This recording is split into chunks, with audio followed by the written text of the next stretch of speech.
Picture it. Bloomington, Indiana, 2006. I'm a 20-year-old college student sharing an apartment with a girl I met at church. It's the dawn of internet dating, and I found myself on a website called OkCupid. It matches users based on a series of questionnaires, and I have a personal rule. I'll only chat with someone if they're at least an 80% match. So I find myself chatting with this young, attractive guy, and he's studying some kind of science at Purdue University, 2 hours north of Indiana University, where I'm at.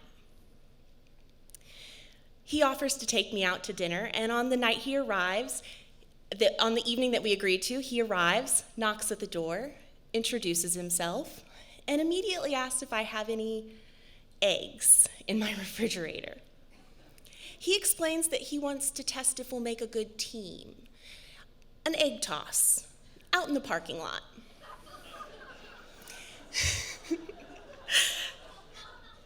We only make it a few rounds before he tosses one a bit too hard, and the egg breaks down the front of the outfit I'd spent hours deciding on. After I change, he tells me that he rode his motorcycle, built for one, so we'll need to take my car.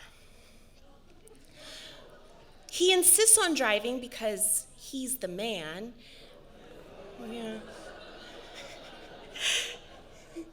But the thing about this car is that I have to crawl over the console to get into the passenger side seat because the door on one side doesn't open.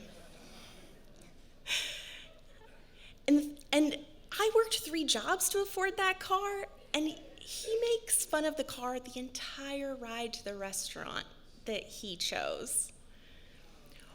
So at the restaurant, we're seated at the bar, and he orders 2 alcoholic drinks and beef nachos, not considering that I'm a 20-year-old vegetarian at the time. On the way to my car, he stops at a shop and buys a bottle of champagne and convinces me it'll be romantic to watch the sunset in a park. Surprisingly, the conversation is engaging enough that I don't totally realize where we're going until we're on a gravel road, lined with houses on one side, trees on the other. He pulls over and says, "This looks like a nice spot," gets out of the car, taking my keys and the bottle of champagne with him. I follow him a short distance into the woods to a clearing where there's some stumps near a stream. We sit and chat, and he opens the bottle of champagne, drinks most of it down, and then just as it's getting dark, he stands up and announces, "It's time to go." So we walk back to my car there on the side of the road, and that's about the time that he pats himself down and says, "I've lost the keys." We're really panicking now, and we dig through my car looking for a flashlight, but instead he finds some papers, which he fashions into a torch and lights on fire. He doesn't make it far before he realizes it's not really adequate lighting and throws the papers down on the side of the road. This is in the days before Uber, so we decide amongst ourselves that the only way out of this situation is to hitchhike back to my apartment.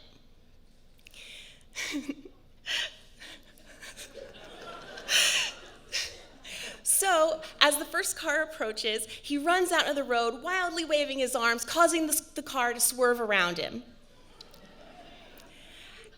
And this is when I finally decide to take some initiative in this story. I wave down the next vehicle, a minivan with a family inside.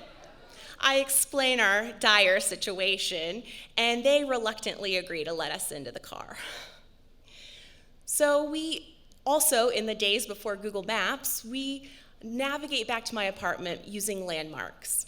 And when we arrive at my apartment, he reminds me that he's drunk that entire bottle of champagne, and he begs to sleep it off on my sofa before his 2-hour motorcycle ride home in the dark.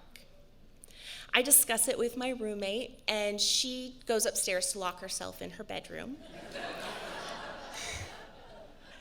while I provide a blanket and a pillow to him. The next morning, he's gone before I wake, never to be seen or heard from again. But I still have to find my keys. Luckily, my memory of the landmarks the night before serves me well enough that I'm able to walk my way back to that dusty gravel road where I find my car on the shoulder, and in the clearing by the stumps near the stream, I find my keys.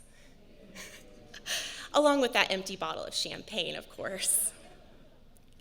But the bit I didn't tell you, the part that sometimes I wonder if I dreamt it up to explain the insanity of the evening, is that just before I went to turn off the lights in the living room the night before, he stopped me, thanked me for being so sweet, and said I deserved to know the truth. He was a member of a group of frat guys who competed to take girls out on the worst date ever. Just for the story.